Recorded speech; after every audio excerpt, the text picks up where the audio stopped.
Let's go ahead and call the meeting to order, please. Regular meeting of Washington, Missouri City Council, Monday, October 28th, 2019, 7 p.m. Heidrich. Here. Holtmeyer. Here. Obermark. Here. Patke. Here. Pettit. Here. Scornia. Here. Sullentrup. Here. Wessels. Here. Please rise for the Pledge of Allegiance. I pledge allegiance To the flag of the United States of America and to the republic for which it stands, one nation, under God, indivisible, with liberty and justice for all. Will all the council members answer if they have or have not read the minutes of the council meeting dated October 7th, 2019? Heidrich. Here. Holtmeyer. Here. Obermark. Here. Patke. yes. Pettit. Yes. Scornia. Sullentrup. Yes. Wessels. Yes. Crazy. Okay, having read the minutes, are there any questions or comments, any corrections? Make motion. Second.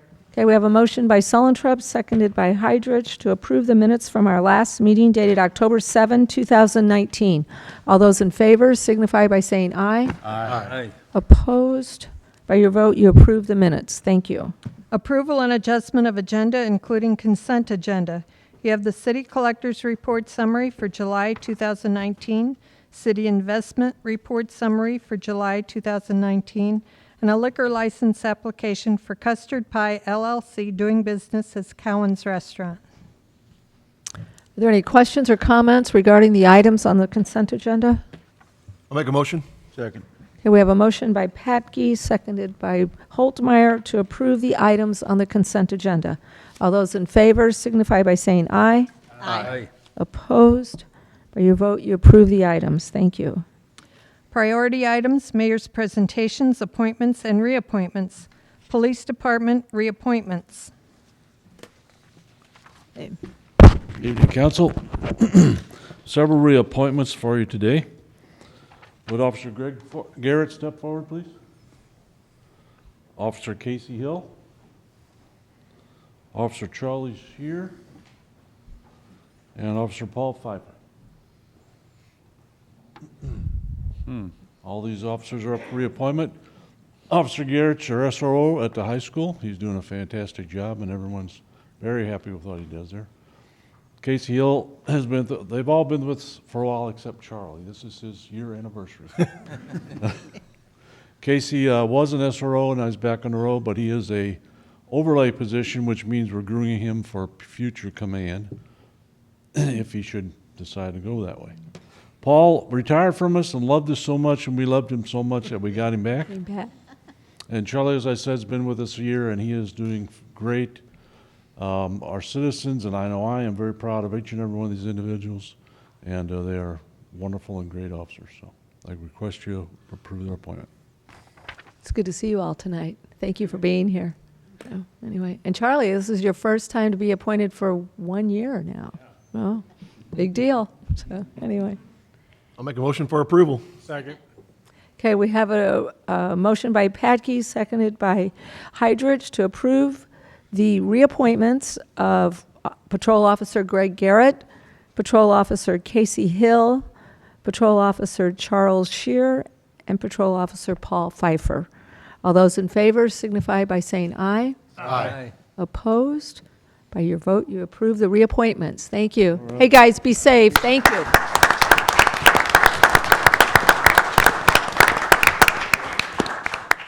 Police Department appointment.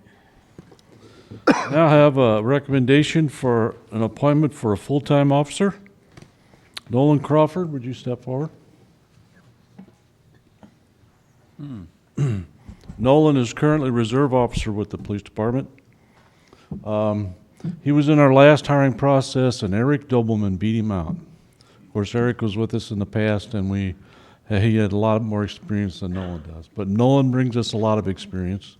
He's a firefighter, has been for some time, scuba diver. So we can have, scuba diver for the river now. He joined in reserve, and we asked him to join in reserve after we hired Eric because we were really interested in him. He has worked the reserve and done a lot of volunteer hours, worked events, worked the fair, We love what we see in Nolan. He is a fantastic individual. He's got that emergency service experience, so he's familiar with crisis. He will make a wonderful and great officer. And request that you appoint him as full-time officer. Okay, any questions or comments? Make a motion. Second. Okay, we have a motion by Sullentrup, seconded by Obermark, to approve the appointment of Nolan Crawford as a patrol officer. And this first appointment will be for 6 months, as usual, and then renewed for another 6 months if everything works out. So anyway, all those in favor signify by saying aye. Aye. Opposed? By your vote, you approve the appointment. Thank you. Yeah. Thank you, Nolan.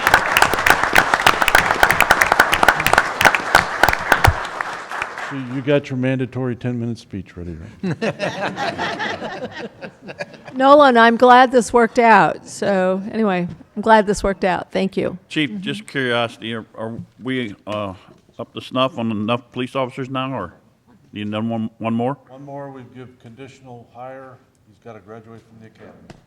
And I'll Okay. bring him for appointment. That should be November 18th. November. Okay, thanks. Historic Preservation Commission reappointments.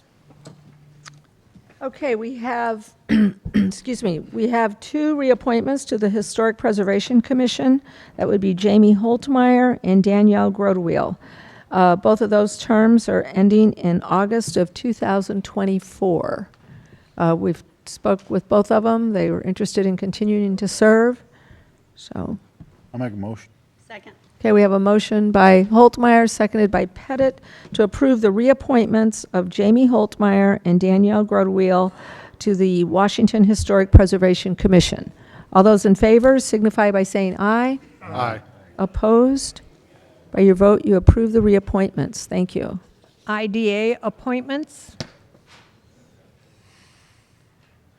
Okay, this evening we have 3 appointments to the Industrial Development Authority, also known as the IDA.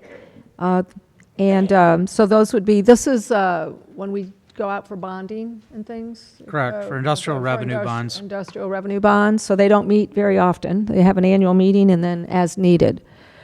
So this evening, we are asking for appointment of Chris Eckelkamp with a term ending of May 2025, Becky Boer with a term ending May 2025, and Scott Breckenkamp, and he is filling the unexpired term of Tom Fenner. So his term would end in 2021. So, I'll make a motion for approval. Second. okay, we have a motion by Patke, seconded by Hydrich, to approve the appointments of Chris Eckelkamp, Becky Boer, and Scott Breckenkamp to the Industrial Development Authority. All those in favor signify by saying aye. Aye. Opposed? By your vote, you approve the appointments. Thank you. Public hearings. Rezone 1101 West Fifth Street from R1B Single Family Residential to R3 Multifamily Residential. Good to go. Boys back there.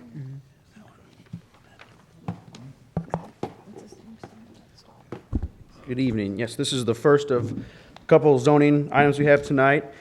This specific request is for a rezoning of just over 2 acres. It's vacant property on Fifth Street. It's currently unaddressed, but it's on the 1100 block there, right across the street from Schulte's. It is currently zoned R1B, single-family residential, as are the surrounding properties you can see there. Fifth Street in general, along this section of corridor, is mixed use. You got multifamily. To the east, some 2-family, and you got some commercial directly across Fifth Street as well as some more 2-family just to the west. So this specific case, the applicant is requesting to go to R3 multifamily residential in order, according to their application, to build what's called a triplex, at least 1, possibly 2 on this site. And then in their words, it would be owner occupied on the main floor with 2 additional units on the top floor. As for staff's recommendation, well, I'll kind of go through all this first. So they did submit a rendering of the proposed building. This is actually not required for an unplanned district, but this is something that the applicant had already had completed. They did already have it designed, and so they were gracious enough to submit that ahead of time, so you can get kind of an idea of what it would look like. This is the front of the building, so it'll have driveway access off Fish Street, main level on one apartment, on the main level, and then 2 on the top. So you can see on the rear here, there will be a driveway that goes around to the rear of the building, and each unit will get its own garage with decks on the rear. So, staff's recommendation, they are asking to go to an upzoning to a more intensive use than that single-family residential. There's a couple reasons why we're recommending approval here. One of which is its location along Fish Street, that it is a mixed-use area. It's not out of the ordinary, obviously, on Fish Street to have some uses that aren't just single-family, to have that kind of mix into higher density. Second reason is because of their submittal documents. There is reason, they did submit additional information that shows what their intention is to build. But on top of that, because we wouldn't have required that information, and we would have made a recommendation with or without it, is that our current building code and our subdivision code has measures in place to protect surrounding property owners from more intensive uses. And so even though the size of this property would allow more units, I believe, given the fact that we have a parking requirement that requires 2 parking stalls per unit, buffer requirements in this case, where they'd have to have a buffer and landscaping in between multifamily and single family, as well as stormwater requirements that would take up a lot of the area here. If they were to build, say they didn't submit that rendering and they just said they're going multifamily, I believe there are protections in place in our code, and that's why it was written that way, because to create those protections that allow them to make sure they protect neighboring property values and current uses. So we are recommending, or I am recommending approval of the rezoning to R3 for those stated reasons. And I'd be happy to answer any questions. This did go to planning and zoning 2 weeks ago, and it did pass 7-1. Any of the neighbors there? Yes, and I believe they are here tonight as well. The applicant is present as well as the proposed tenants, and then there were significant, decent amount of comments that night. So, a lot of questions about, is there going to be a road going back there? Is there going to, what's going to happen with stormwater? We did let them know there has not been a preliminary plat proposed to plat any road to the back. If there were, it would go back to planning, zoning, and council. And just like we do with all projects, stormwater will obviously be handled during the building permit review process. Any questions by council? All right, Okay, thank you. This is a public hearing, so is there anyone here who would like to address the council? Come forward and give us your name. You have to come forward. Okay, come forward and give us your name and your address. Okay. My name is Kathy Farr. I live at 427 Kayla Court in Forest Oak subdivision. But my question was, how are you going to get to the 2 garages that are in the back, the 4 doors in the back, if there's no access on the side? There. Yeah. Kathy, my name is Phyllis Steckel, and right now I live at 2138 Meadow Oaks Lane in Washington. There will be a driveway around the back, and it actually looks somewhat similar to the home we're in now. So if you want to drive around our house, and you can see it, we're across the lake in Meadow Oaks, or Meadow Lake Farm, and you can see it's just a regular driveway. It's not a street, it is a concrete driveway, single lane going around to the back, which will allow access to those garages in the lower level in the back. Okay. Okay, is there anyone else who would like to address the council? Please come forward.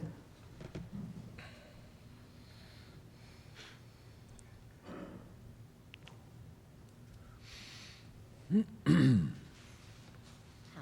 Hi. Okay, now pull the microphone down there. Good. Good my job. name is Kathy Bowen, B-O-W-E-N. I live at 1030 West 5th Street, which is across the street in the old Frike house, I believe it was. I still have objections to this, not to these people in particular. I think that's great. If you want to make a senior housing project, I don't have a problem with that. However, you're talking about the north side. Let's talk about the south side of that property. That is a big piece of property. And I believe, as I'm reading from the Missourian, that we're talking about a quadplex. What exactly is a quadplex? Quadplex is a fourplex. 4. So we have 3 here and 4 possibly more. In the future, I realize that, okay? There are so many things. Obviously, I don't know how many of you people live on the west end of town, but we have Schulte's Bakery, which is a pleasant place and wonderful. I hope that the police are ready to really watch that because the traffic is atrocious on Highway 5, as we like to call it on our end of town. You know, you're adding more. I have a question about the fire and ambulance. I realize there's an elevator in the back of that building. Well, in case of a fire, do you also have a stairwell that these people would have access to get down? Can a fire truck get to the back of that building on a driveway? I just have multiple misgivings about this. I realize that Fifth Street in that area is very broke up, okay? You know, you're residential, I'm multifamily, you're whatever you are. But I live next door to a rental house. That house was recently sold. I am so pleased that a young couple bought it. They have turned it into a single family. It's made a major improvement. I know what renters are like. I had them right next to me. It was not a pleasant scenario. I don't have objections, once again, to these older folks because I too am older. But we are not on this world forever. What happens then? Maybe to them it doesn't matter. To me it does. This is our home. We love it. We've taken care of it. We've been here for 35 years. It's been a real trip trying to fix it, but it has character. Do I need to bring my children, my grandchildren, my great-grandchildren? Or will they in time say, oh, let's tear it down and put up an apartment complex on my 1 acre of ground? I just have multiple misgivings about this. Okay. And I guess that's what I was concerned about, was the fact that, and the other thing that I really need to bring to this board's attention, and maybe I'm not familiar with how a board works, but at the last meeting, when it was over, I believe, Sandy, that I asked you, did we approve this? And you told me no. Am I correct? This is from the Missourian.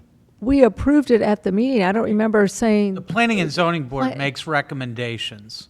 And so they make a recommendation. It's up to the city council, though, before they so can go there is ahead a- and you pass are- an ordinance. We're This the is city council. And so they have an ordinance that is up after the public hearing to consider going ahead and rezoning the property. Okay, because I thought that was pretty ironic that we came to a meeting and the very next day, I saw surveyors on that lot, and I thought, did I miss something? Did we already say that this is finalized? And maybe, who knows, I'm the only person on West Fifth Street who really cares, but I do care. okay, And I just needed to make my feelings known to all of you. okay. Thank you. You're welcome. Sal, can we see that rendering on the backside?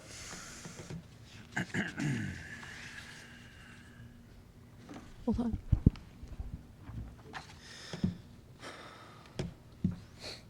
I know it's a rendering, but I don't see any stairs coming off of there. Yeah, I'll let the applicant answer. You can click door, I think. Single door. We have floor plans if you'd like to see. There is a stairwell around the elevator, it's a wraparound. The Okay. elevator actually is accessed from the front door, as it looks like from the, can you put it back to the? Street. Let's see. Yeah. There you go. You You're out of walk a in the job, front Sal. door, and there's a small vestibule, about, I think it's 8 by 12 or something like that. The elevator is straight ahead from the front door, and there's a stairwell that wraps around the elevator. It's three, Stories. well, Goes it's from the three base. stories, but each going from, say, the first story to the second story, or the basement to the first story, it goes to the north, to the east, and then back to the south. So it wraps around it. It's actually like the stairwell in. The Big Bang Theory. But this Thanks one for the works. visual. This elevator's gonna work. So it's plenty big, and to get around it, so we can get from top floor to middle floor, the elevator stops at each floor. And the stairwell, as it's drawn now, I think it's 6 foot wide, but I'm not positive. And as far as, fire trucks getting to the back of the residence, this is no different than a walkout basement on a two-story home. So are there requirements within the city for other houses to have the same requirement? I'd also just like to remind the council, as well as the folks here from the neighborhood, that if we put this on and we put the other building in that would be very similar next to it, it could be a total of 6, possibly 7 living units on 2 acres. And that is still significantly less dense than the rest of the entire west half of Washington. We have a lot of open space on this property. So, Yeah, and as far as the rendering, it's going to be in a Federalist style, so it'll be brick facing, a metal roof, so it's going to try and fit in with the houses that are already on Fifth Street. Okay. Any other questions? Our building code requires the steps to come off, so that's not an issue that we would allow it without that, but I'm glad for the explanation. Thank you. Okay. Anything else? Not right now? Is there anyone else who would like to address the council? Okay. All right, so we need a motion to accept this item into the minutes. I'll make a motion. Second. Okay, we have a motion by Holtmeyer, second by Heidrich, to accept this item into the minutes. All those in favor signify by saying aye. Aye. Opposed? By your vote, you accepted the item. Thank you. An ordinance rezoning parcel ID number 10-5-21.0-129-129.000 from R1B Single Family Residential to R3 Multifamily Residential in the city of Washington, Franklin County, Missouri. Soltrop. Introduced by Councilman Solentrup. Okay, so this is the ordinance that follows the previous item. Any questions or comments? An ordinance rezoning parcel ID number 10-5-21.0-199-129.000 from R1B Single Family Residential to R3 Multifamily Residential in the city of Washington, Franklin County, Missouri. Wessels? Aye. Scornia? Yes. Obermark? Aye. Heidrich? Aye. Patke? Yes. Pettit? Yes. Holtmeyer? Aye. Sullentrop. Yes. By your vote, you approve the ordinance. Thank you.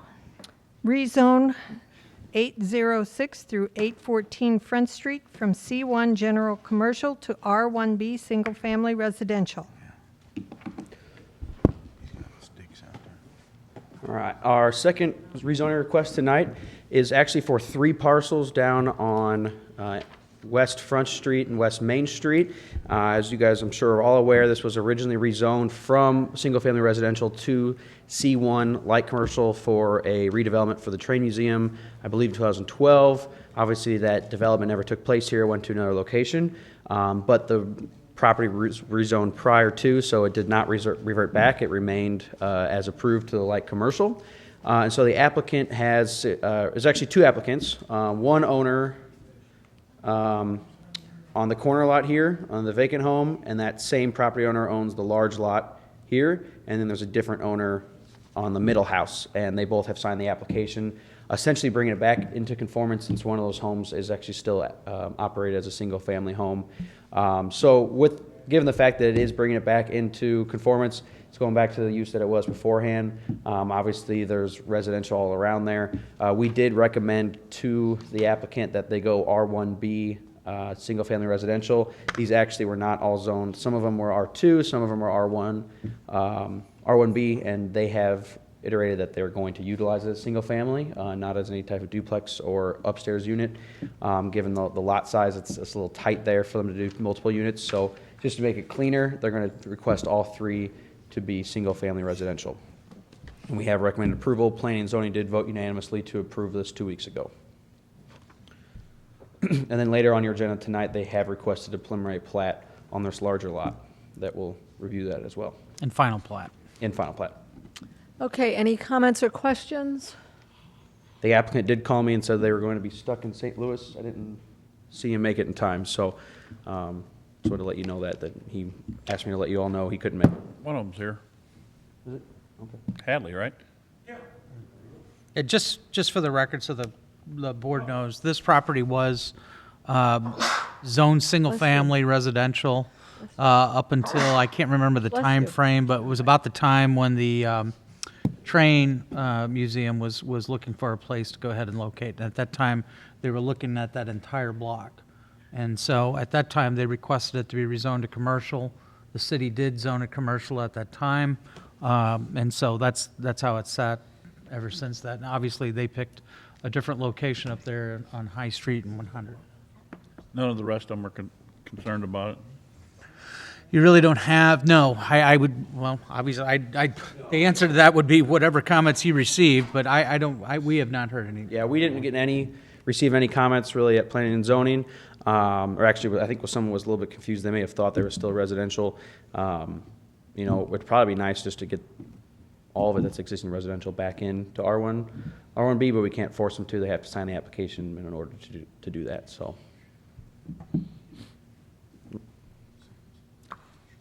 That house has been unoccupied right there on the corner of High and Front for some time. Okay, this is a public hearing, so is there anyone who would like to address the council on this item?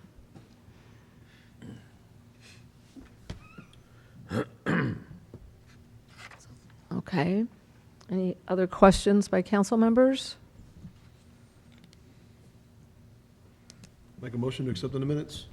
Second. Okay, we have a motion by Patke, seconded by Obermark, to accept this item into the minutes. All those in favor signify by saying aye. Aye. Opposed? By your vote, you accepted the item. Thank you. An ordinance rezoning 806 through 814 Front Street from C1 General Commercial to R1B Single Family Residential in the City of Washington, Franklin County, Missouri. Oltmar. Introduced by Councilmember Holtmeyer. This is the ordinance that follows the previous item. Any questions or comments? Real quick, Sal, these addresses, 806 through 14, is there two extra ones down in the end there? Yeah, so this is technically, these are all unaddressed right now.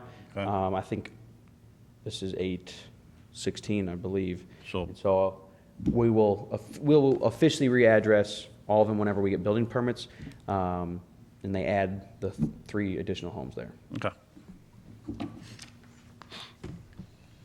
Any other questions?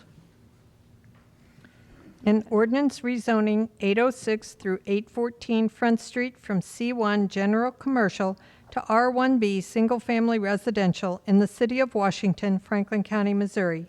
Wessels? Aye. Scornia? Yes. Obermark? Aye. Heidrich? Aye. Hatke? Yes. Pettit? Yes. Holtmeyer? Aye. Sullentrop. Yes.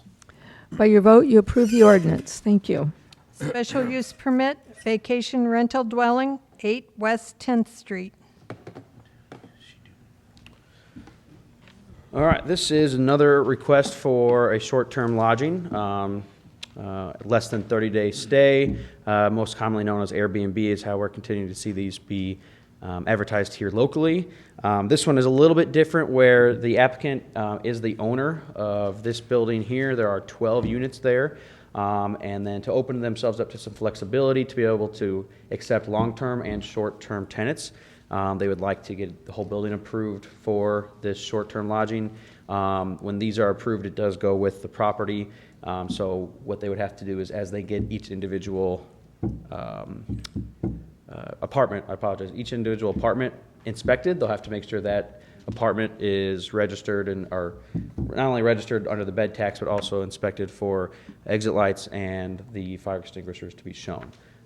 So it's a little bit different. That's not a single-family home. That's typically where we see these, but it's really just opening them up to be able to advertise these to more than just. So they won't be paying bed tax on a long-term rental? No. So If it's over 30 days. yeah, anything less than 30 days, they have to report back. So. You mentioned this inspection, other than the bed tax, is there any difference between those apartments there that have been there before and an Airbnb as far as the inspection goes? Yeah, so it's, one, it's considered a commercial inspection, so I think it's $50 instead of $25.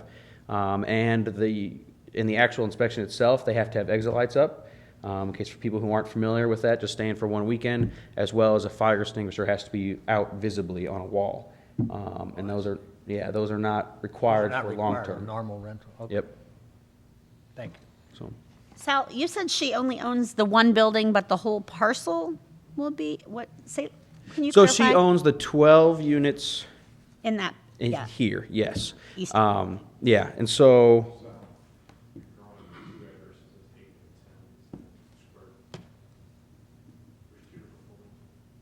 Yeah, so this is 8 West 10th here. Yeah, she's only getting 8 West 10th.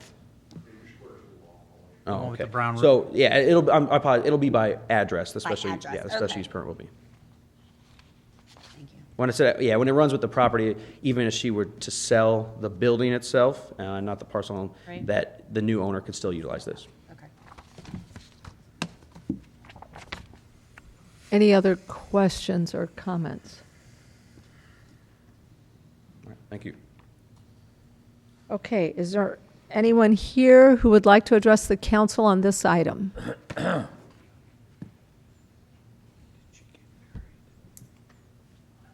Okay, Make a motion? we have a motion by Sullentrup. Second. We have a motion by Sullentrup, seconded by Patke, to accept this item into the minutes. All those in favor signify by saying aye. Aye. Opposed? By your vote, you accepted the item. Thank you. An ordinance granting a special use permit to utilize 8 West 10th Street as a vacation rental dwelling in the city of Washington, Franklin County, Missouri. Sullentrup? Introduced by Councilman Sullentrup. This is the ordinance that follows the previous item. Any questions or comments? An ordinance granting a special use permit to utilize 8 West 10th Street as a vacation rental dwelling in the city of Washington, Franklin County, Missouri. Wessels. Aye. Scornia. Yes. Obermark. Aye. Heidrich. Aye. Hatke. Yes. Pettit. Yes. Holtmeyer. Aye. Sullentrup. Yes. By your vote, you approve the ordinance. Thank you. Special use permit, vacation dwelling, 1317 Stafford Street. So this is the exact same request, same applicant actually. There's only 4 units in this building here, and actually has, I believe, 10 parking spaces. This one is a little bit over-parked, so it has additional parking. And they're wanting to do it, the same thing, to be able to open up the flexibility, so. Okay, any questions or comments? Again, this is, Make a motion? again, this is a public hearing. Is there anyone who would like to address the council on this item? Running out of people. Now, Joe. Okay. motion, send it on. Second. Okay, we have a motion by Holtmeyer, seconded by Obermark, to accept this item into the minutes. All those in favor signify by saying aye. Aye. Opposed? By your vote, you accepted the item. Thank you. An ordinance granting a special use permit to utilize 1317 Stafford Street as a vacation rental dwelling in the city of Washington, Franklin County, Missouri. Patke. Introduced by Councilman Patke. This is the ordinance that follows the previous item. Any questions or comments? An ordinance granting a special use permit to utilize 1317 Stafford Street as a vacation rental dwelling in the city of Washington, Franklin County, Missouri. Wessels. Aye. Scornia. Yes. Obermark. Aye. Heidrich. Aye. Hatke. Yes. Pettit. Yes. Holtmeyer. Aye. Sullentrup. By your vote, you approve the ordinance. Thank you. Voluntary annexation, property located at 925 Stirkoff Lane, adjacent to and including landfill lease property. All right.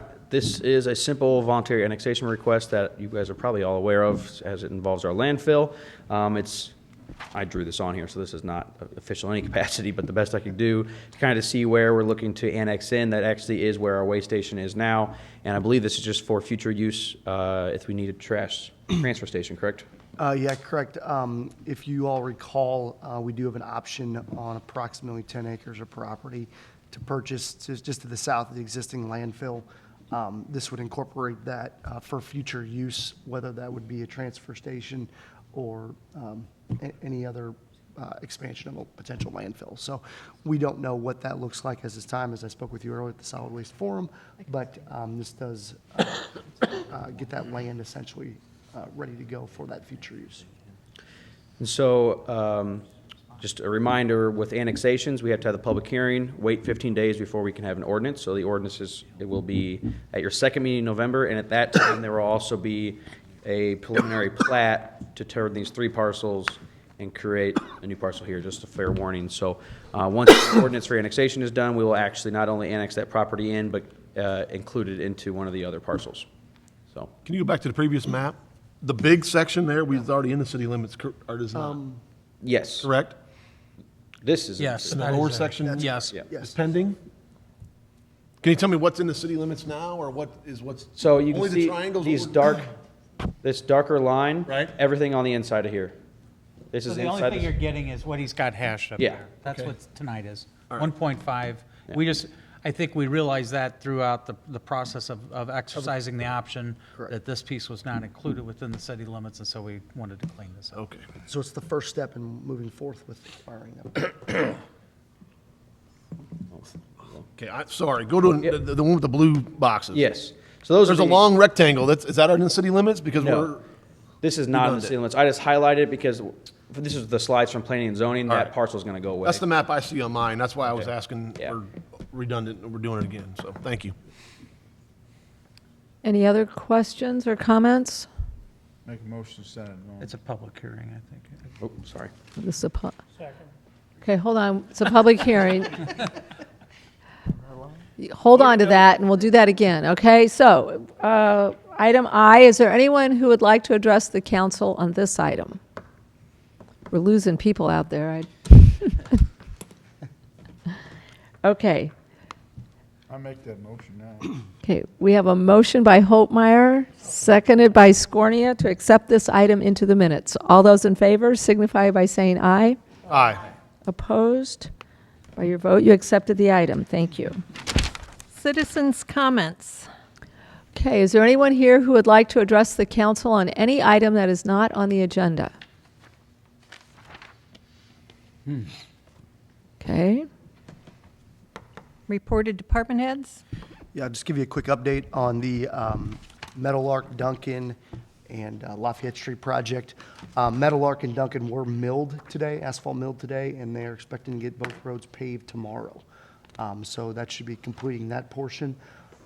Lafayette here, they are working on getting the last remaining portion of the sidewalks tied in. They did pour the ADA ramps. They will then move forth with getting this apron re-poured.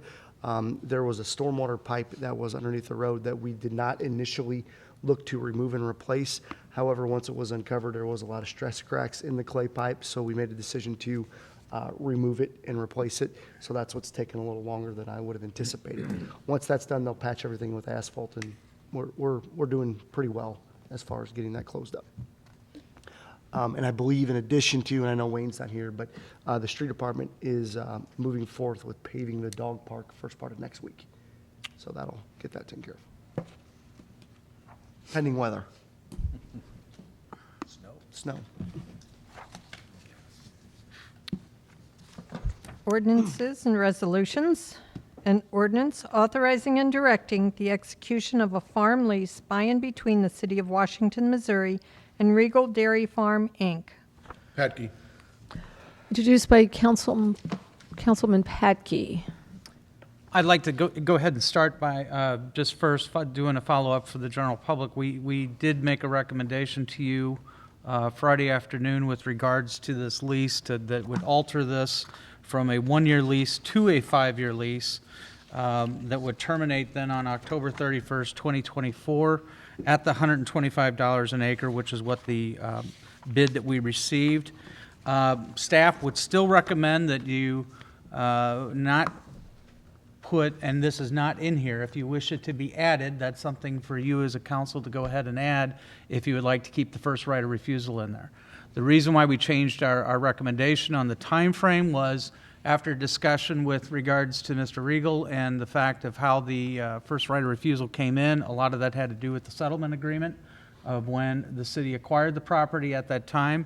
And so with a 5-year lease, this would be another 5 on the already 15 years that they've had, so that would be 20 years of being able to go ahead and do that. If, like I said, if this passes tonight and this will go out to 2024, if that's what you choose. And we feel that that's a substantial amount of time to go ahead and have that. If the council would choose to go ahead and want to have, to include the first right of refusal, I think at that time when it became due for renewal, what staff would do is go ahead and try to provide some information to you on what fair market rents should be with regards to that. We would establish that with you, and then before we would put it out for bid, we would all agree upon a price that we would have and set as a minimum. So for example, on this last round, we did have a minimum of $125 per acre. That's the one bid that we received, $125 per acre. So if you choose to include the first right of refusal in there, that is something that we would be kicking the can down the road, so to speak, with regards to determine what the value is at that time in 2024. I believe you heard Mark from, he couldn't make it tonight, but basically you've heard from Mark in the past. He truly feels that the way to get fair market value would be is to go ahead and have it as an open bid, not have that first right of refusal, and then there might be others that decide to go ahead and consider it a bid. So that's all I have for you. I did receive one other item. Regals, we met with them last Friday morning. Brian passed on some information to me with regards to what we can use as a resource for fair market value, and it's certainly something that we can go ahead and use in the future. Right now, we've got $125 an acre in front of you. Excuse, yep. And it has the first right of refusal in it today? You would or have to not? make, you'd have to make one modification. We would recommend you make one modification from what's in here. This is a 1-year. We would want to recommend a 5. Then the second thing, if you wanted that to be added, if you wanted the first right of refusal, that would also have to be voted on to be added as a part of this lease. If it's okay with the rest of the council, I spoke with Dick Strotman today, and I would appreciate if Dick would come up and kind of explain this right of refusal to us and how it went down.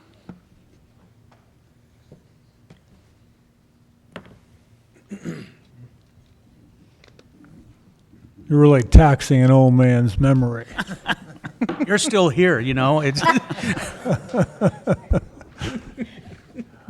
Well, you know, I was very involved with negotiations with the Regals about acquiring their property over there for the airport expansion. And they're tough negotiators, and the city's tough negotiated. And we probably exchanged some pleasantries. But the bottom line was, we, as a city, when I say we, the city did not want to go to condemnation. We had some previous disagreements with Warren County and with commissioners that were in place and having to go there. We tried not to go to condemnation.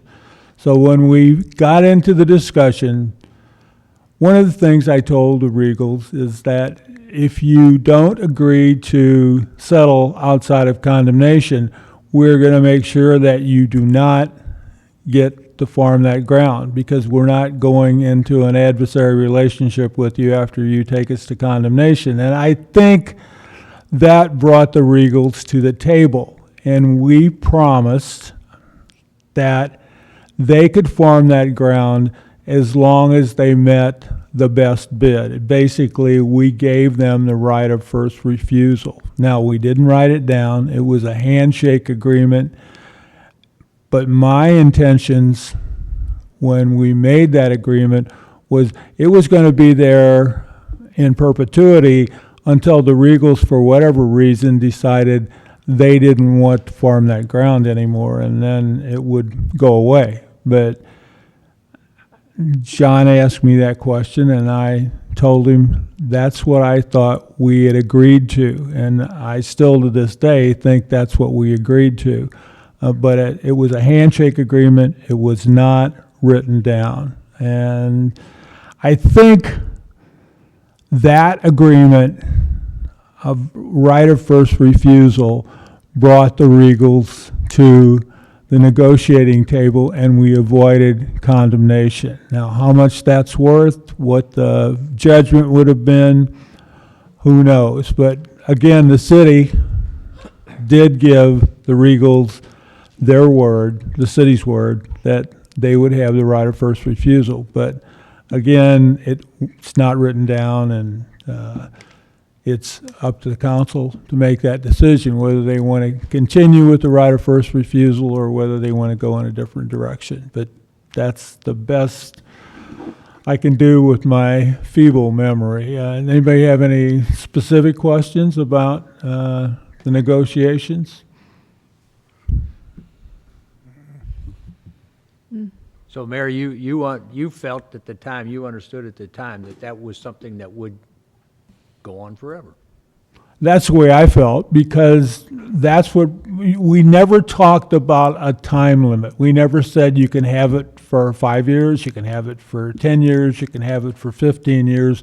We basically said you have the right of first refusal. So with not having any discussion about a cutoff date, yes, that's my interpretation of what we did. You know, even though we didn't write it down, my interpretation was they were going to have the right of first refusal for as long as they wanted to farm that ground. Because that's what we promised them, that they would be allowed to farm that ground as long as they met the best bid for that ground. That may not be the most lucrative way, but again, $125 an acre, probably with the floodplain issues, it's probably not a bad bid. But in the future, I think you can put whatever minimum you want in there. If you want to raise the minimum, you eat with the right of first refusal. But as some people have said, it may keep other potential bidders. But again, I guess the city's word, from my standpoint, has to mean something. If you give your word, and we got them to the table, there was a reason for giving that right of first refusal. It was basically to get them to the table and negotiate and try to get an agreement without going to condemnation. Yeah. Mr. Stratman, as our conversation was last week, that there was a substantial amount of savings to the city by staying out of condemnation. But, obviously, we don't know that number for sure. No, we don't. We can say that in relative to other properties and things like that, it was a substantial amount that it saved the city from going to condemnation at the time. I probably told all of you, you bought the ground that belonged to Eric Rao. And we tried to put together an agreement with the High Street property and the Rao property on the riverfront, and we offered somewhere around $250,000 for those two pieces of property, and Mr. Rao didn't want that, and Vic Palmenter was the negotiator for Rao. So, it went away, and then we decided to try friendly condemnation, which we had the condemnation hearings, and I'm driving down Front Street, and Mark Piontek says, "Where are you at?" And I told him, and he said, "You better pull over." And then he gave me the news that the commissioners had awarded $750,000 for that property. So that's one example of, you don't know. That's an unknown. But everybody in the city at that time wanted to avoid condemnation, and we wanted to avoid especially Warren County, because we didn't think they were going to be very friendly to us based on past situations, especially with the airport, you know. So, but again, you have to do what you have to do. Okay, Thank you. Thank you. Thank you. Thank you, Mayor. all right. Steve, did you want to address the council? Come on up. Mhm.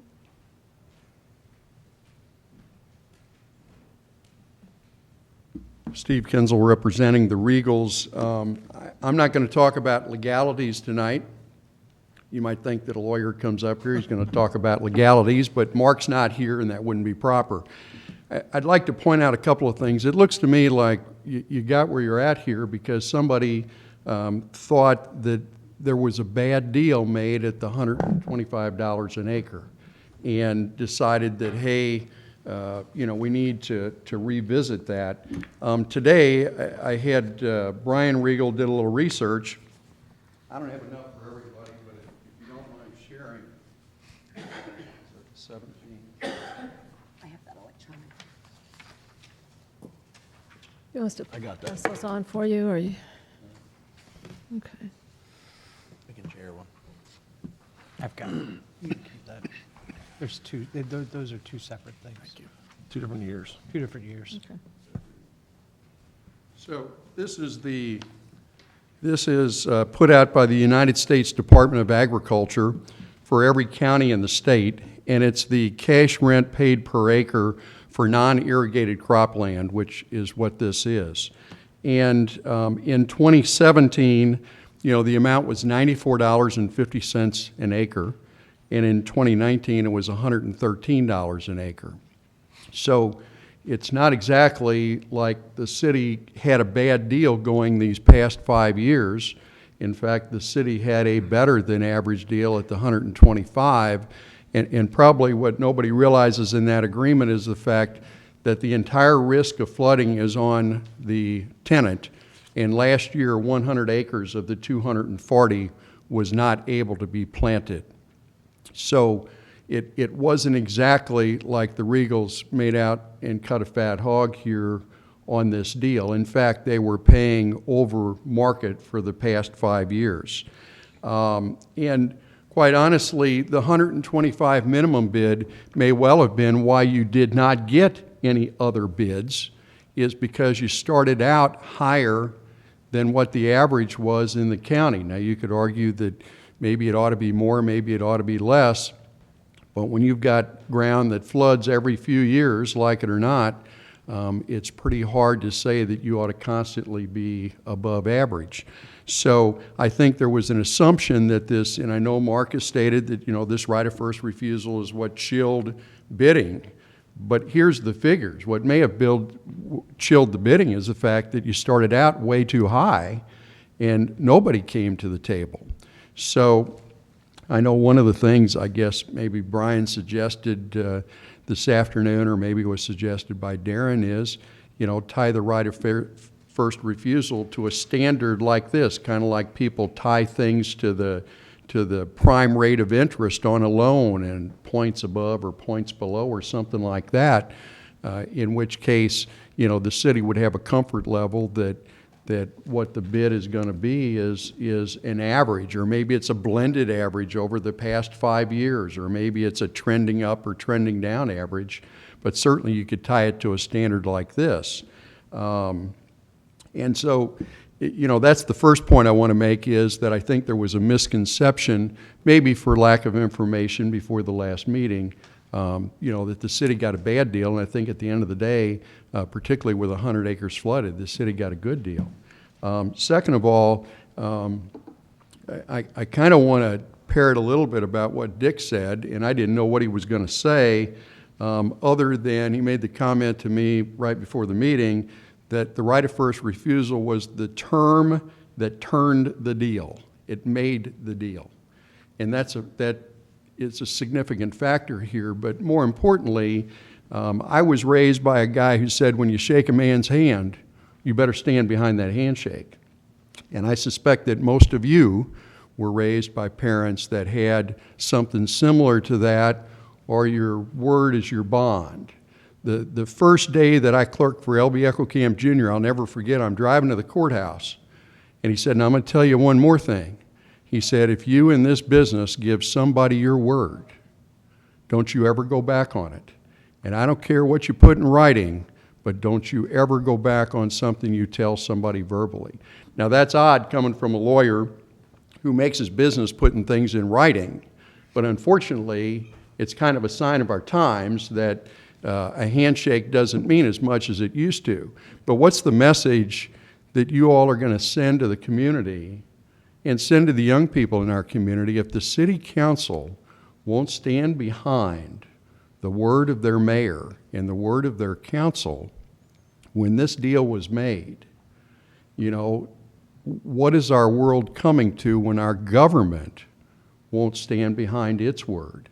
And unfortunately, or fortunately for Dick, quite frankly, he and Kenny Regal, who's in the back, are the only two people left to really tell us what was going on in that deal. The lawyer the Regals had at the time, I don't think practices anymore. I'm not sure he's still alive. And Mark was very sick at the time, so he wasn't able to be here or tell us really what went on in those negotiations. So what I would ask you to do is along the lines of what Dick suggested, and that is make a motion to amend the motion that's on the floor to include the right of first refusal. And quite frankly, I would ask you to put it in writing because 5 years from now, I may not be here to make this pitch.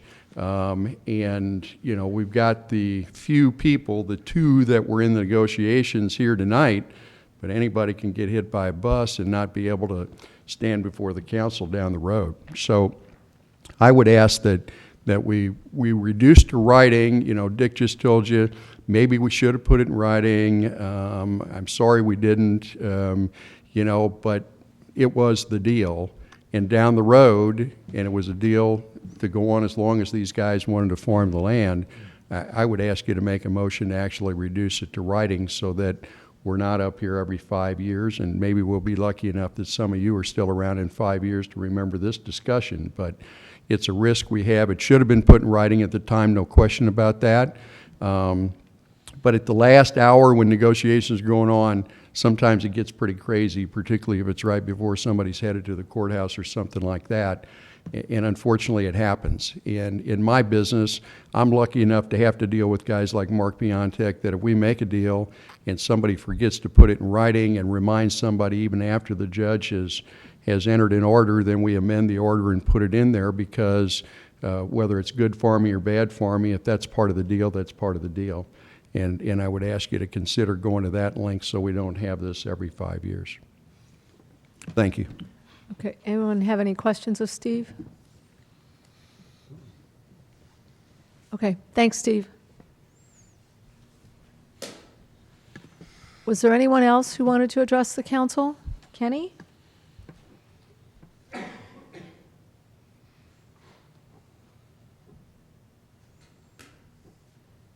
I think Dick did a great job explaining what happened, and I was so grateful.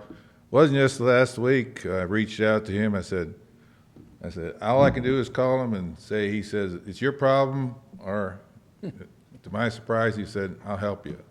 And thank you very much, because at that time we was at each other's throats, and you know, everybody was the bad guy. We were the bad guys. The city was the bad guys. And me and Dick worked it out. We come to a compromise, and like we said, we had a handshake. But we made a mistake. City made a mistake. We didn't write it down. So, you know, and thank God that he stands behind it. And my recollection is exactly like his. And I couldn't thank him anymore for what he put right out in front of you guys. And I like to see it put down in writing. So every year, every 5 years, we seem to have this problem. So if we could get it accomplished, be one thing, and old man don't have to worry about it anymore. So thank you, and hope somebody makes an amendment to bring this forward, and so we can go on with the city and maybe use this USDA thing for a guideline as a base price, so everybody don't think they're getting ripped off, and the citizens of Washington will feel good about what they got. And we try to take care of the ground and do it the best we can. Thank you for letting us rent it. Okay, thank you. Anyone else? Okay, council members? You know, the ball, in 5 years from now, if we go with the 5 years, 125, the ball is still going to be in our court 5 years from now to go out for bid for whatever we want to then. I appreciate Dick coming and Steve coming up talking, and Kenny. And I agree with all three of them. And I think that we're here for a reason, and we should be sticking up for the citizens of Washington. I think we need to stick with the 5-year plan for $125, put the right of refusal in there, and 5 years down the road, we'll look at it again. I'll second it, Steve, and I think we need to stick with a handshake. Our word is our word. If we don't have that, we don't have anything. Well, just one, I received a phone call from Dick Stroutman last week, Thursday evening, and we talked about it, and I thought about it all weekend long. If we had an issue with what the Regals are doing to the land, it would be a different story. If we had an issue and we could look at that contract and say, you know, we need a way out, it would be something else. When I spoke to some of the Regals, you know, what they do to maintain the land, both keeping the ditches, keeping the land tillable, they're a good tenant next to our airport, which is huge. And then also just the stewards of the land, where they're able to fertilize, where they're able to plant, you know, what they want to plant year after year. That makes a big difference. We don't have any issues. We don't have any problems. It's the right thing to do. I said my piece 2 weeks ago, but I think we agree that we need to go forward. So I agree with the motion. I'd like to thank, Steve brought up a point. I actually read over that contract again, that when that ground goes underwater, they're on the hook for it, no matter what, whether they put a seed in ground or not. So that's, yeah, it may not seem like what we think's the proper value at the time, but that's 5 years of a long gamble on bottom ground. Seems like it's been going underwater a lot more lately. So I agree with you guys also. Well, to Nick's point, a lot of the research I've done with area farmers and the rent they pay, a lot of them pay 1/3, 2/3 with the landowner. And in that case, this year, we wouldn't get rent for that. You know, that's how a lot of rental agreements go. And with a guaranteed payment, that has something to do with the formula also, so. You know, just the rental loan's $12,500 on 100 acres if you don't get nothing coming out of it. And then you have your investment of putting everything in the ground, your time, wear and tear on your equipment. You know, it's a sorry loss, but, you know, that's a gamble you take at leasing land over there in floodplain. But sorry for your loss. Anyone else? Okay, so we, You make, like Steve said, permanently when we do this, so when you put this right first view that in like 5 years, we come up and do this whole discussion again. Can you put in like it was a tenant when me and Dick did it, so we don't go through that discussion again? can we do that? I think that's a Mark question. I think, Steve, can you answer that question for us? Without charging us? Yeah. It's going to be a short conversation. On their nickel, yeah. The way you're doing it now, when you only put it in the lease, what that does is it means every 5 years, this You're thing doing the comes same back thing. up. Mm-hmm.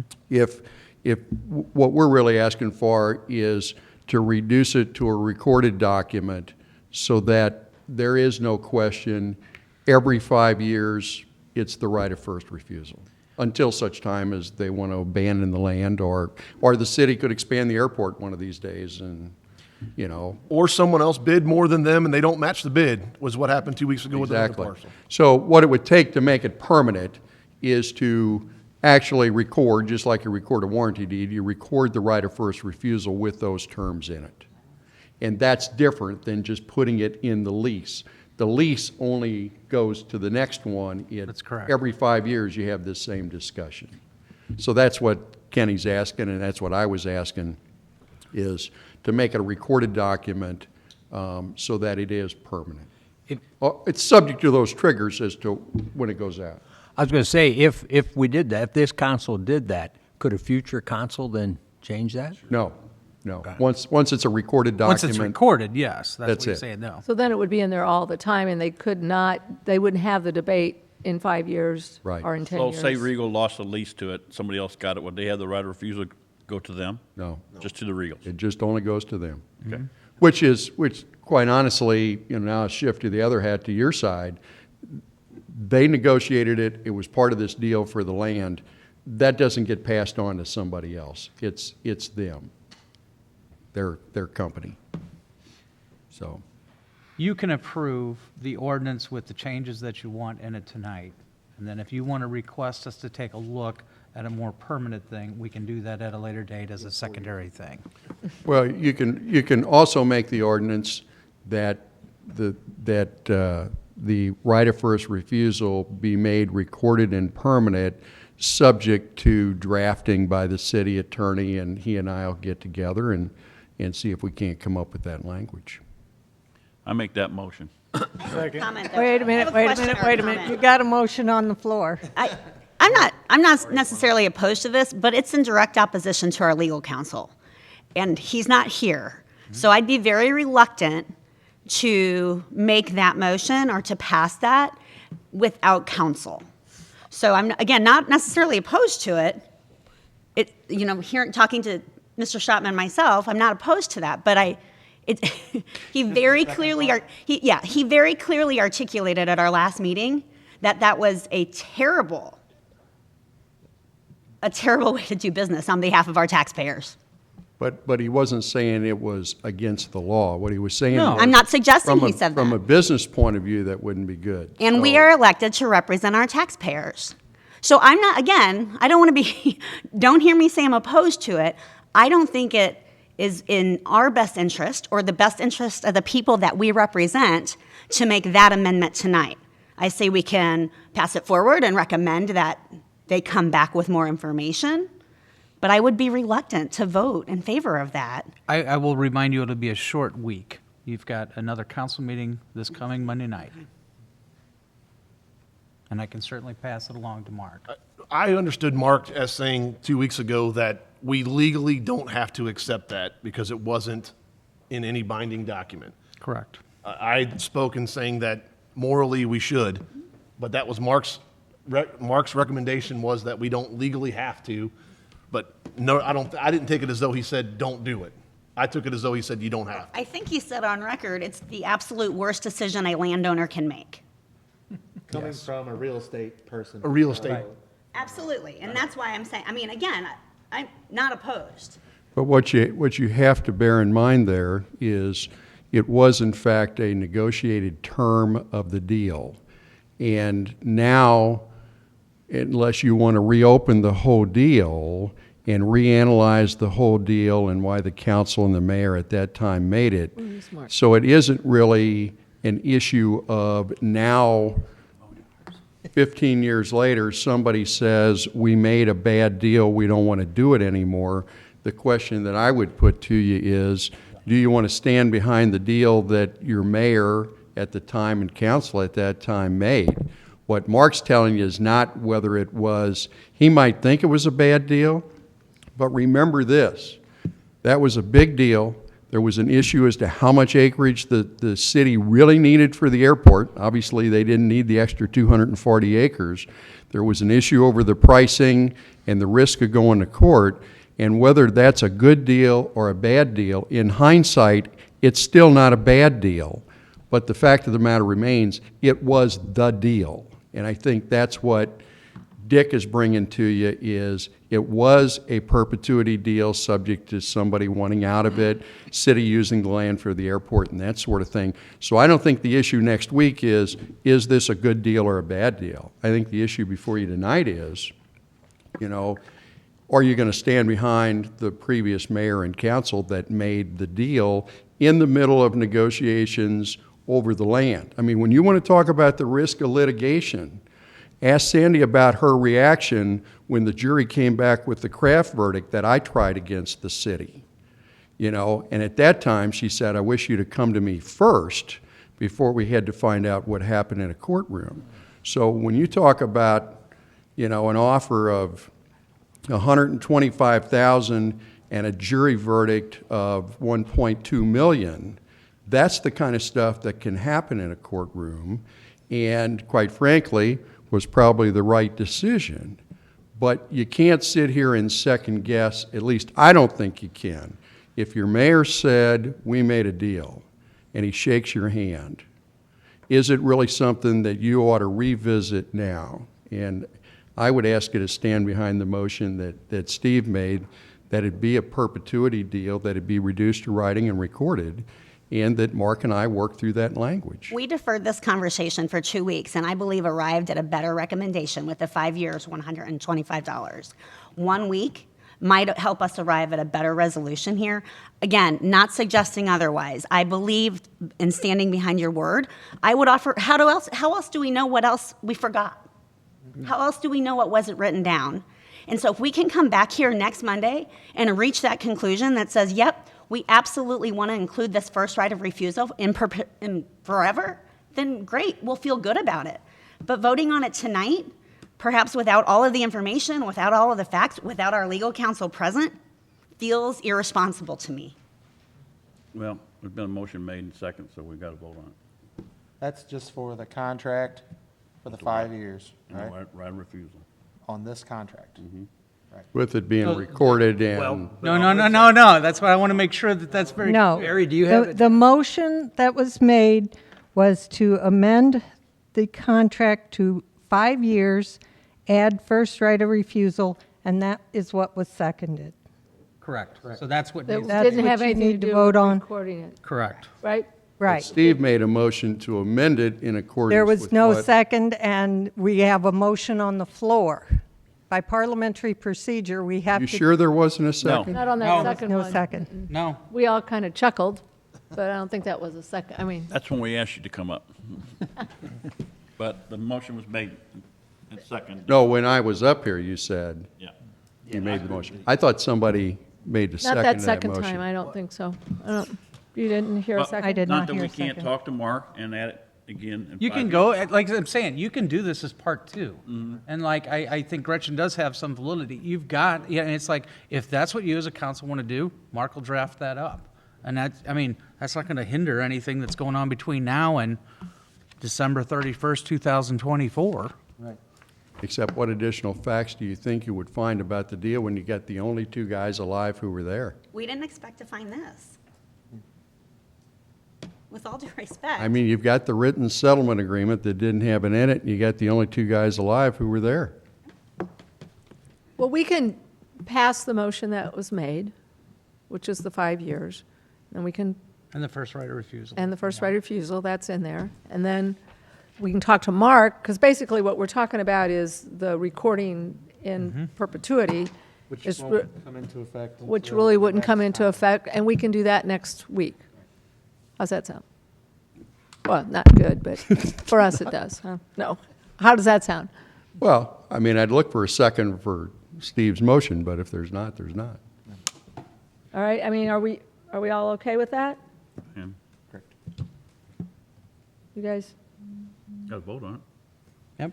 So now Got a we're motion going to and a vote second. on the motion that we have a motion and a second for, so. Please reread the motion that we're voting. The motion was to amend the contract from 1 year to 5 years and add first right of refusal.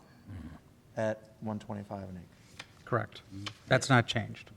That's still in there. Okay. When does the first right of refusal of that contract come into play? At the end of the contract? At the end The of end it. of 5 years? That's why I said October 31st, 2024. So on the next bid, they have first right of refusal? Yes. But only for that But one. only for that one, as right now is That's- where we That would stand. extend it out another 5 years. Correct. But if you do something. We have another That con- if you choose to go ahead and do something later, that it goes ahead and gets recorded, then it's in perpetuity, then Right. it's in writing as their. Then you don't attorney have to keep suggests. bringing Dick back every Correct. 5 years. Right. We want to see Dick back here every 5 years. Yeah. Right, right.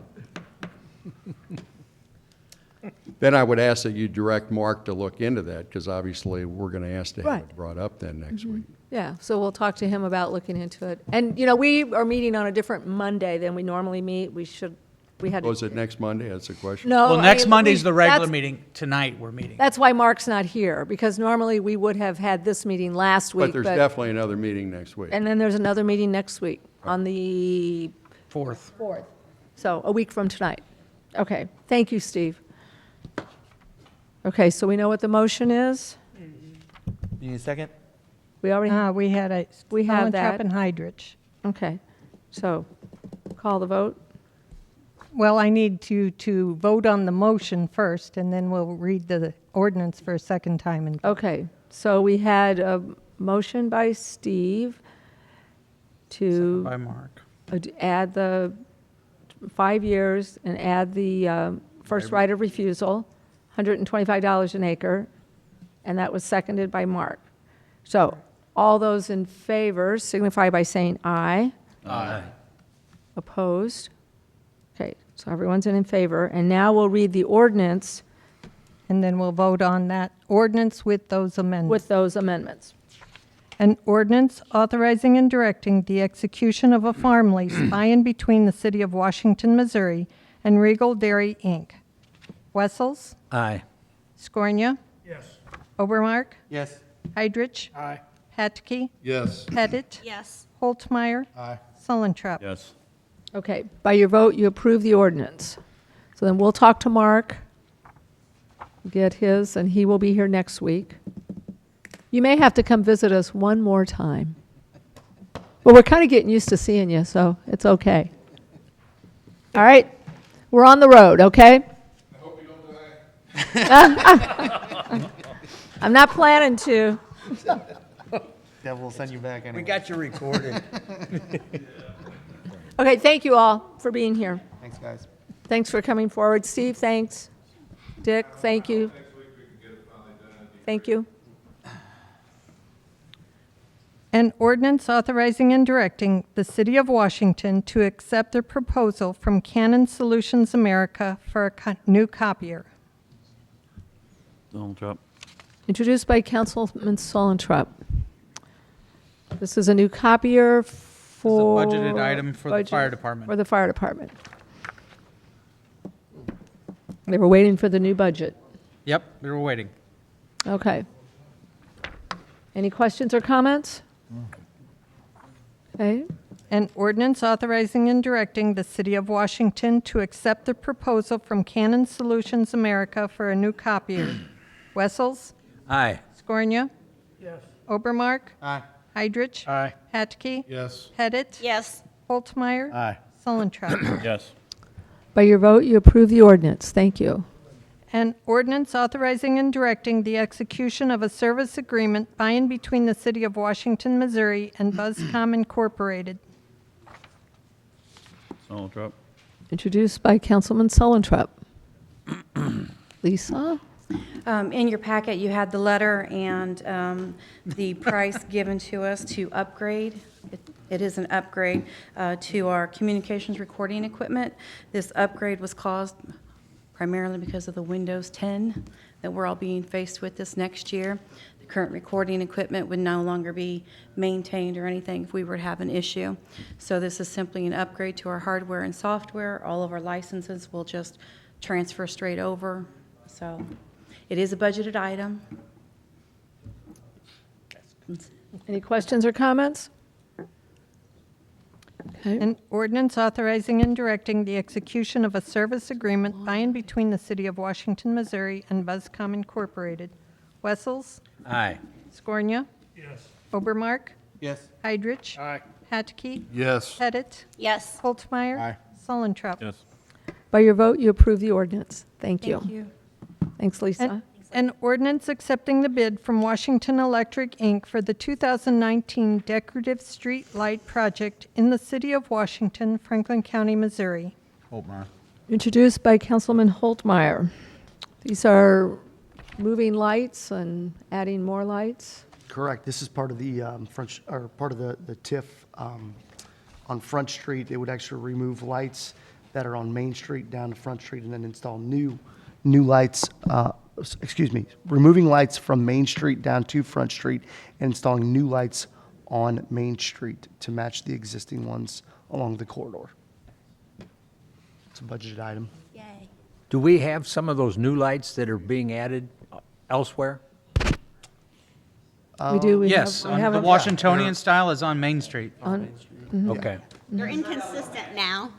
It's Right now, inconsistent, right? some of them are. Right now, it doesn't match, so the ones that just look like lanterns at the top with no shepherd hook, those are partly on Main Street, but then also the shepherd hooks are on Main Street. So we're moving all the shepherd hooks down to front, so they'll be consistent along front, and we'll have all the lanterns on Main. Okay. Your black and white map doesn't do it very much justice, but you can see that over there to the left, those are the ones that are going to be removed. Further down Main Street, I these saw other where ones they are- were going, I wasn't sure what. There's one, Yeah. the style is also right out here somewhere. Okay. So, right. anyway. It's a work in progress, a little at a time. An ordinance accepting the bid from Washington Electric, Inc. for the 2019 decorative street light project in the city of Washington, Franklin County, Missouri. Wessels? Aye. Scornia? Yes. Obermark? Aye. Heidrich? Aye. Hatke? Yes. Pettit? Yes. Holtmeyer? Aye. Sullentrop? Yes. By your vote, you approve the ordinance. Thank you. An ordinance authorizing and directing the execution of a listing agreement by and between the City of Washington, Missouri, the County of Franklin, Missouri, and Avison Young Amo LLC.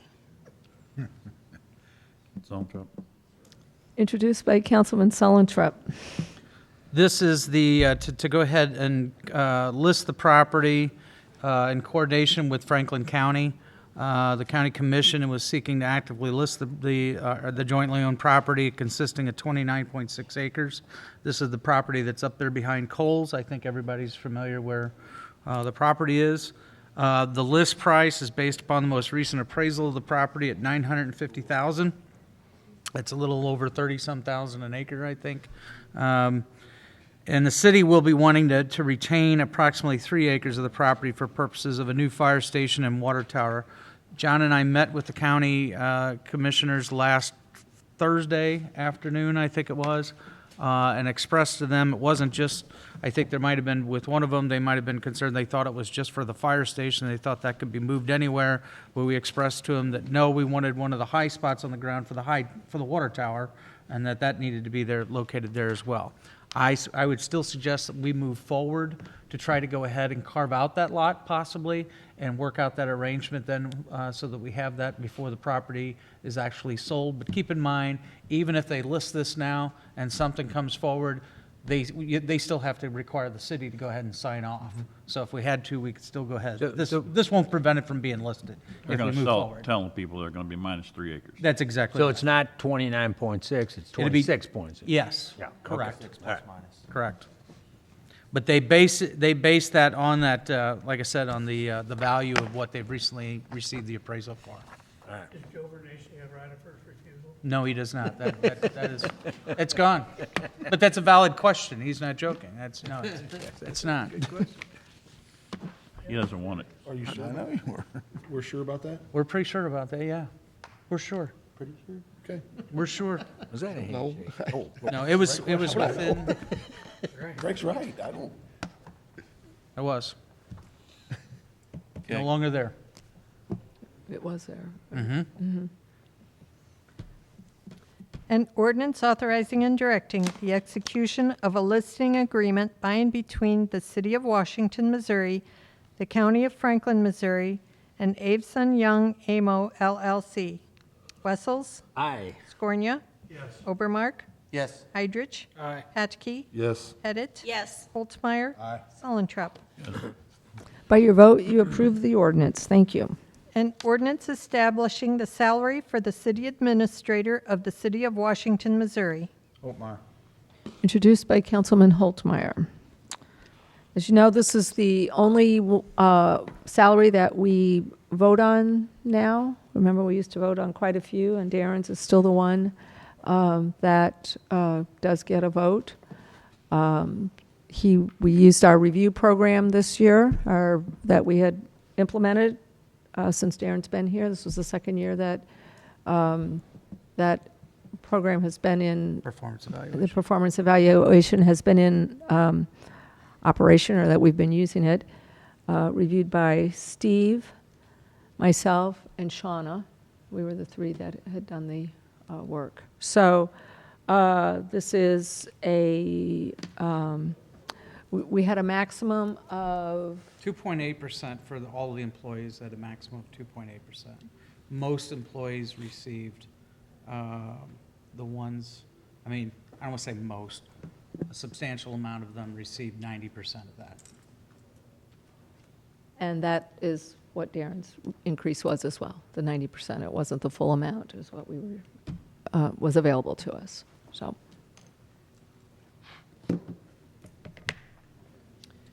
An ordinance. You have a question? Oh, yeah, please.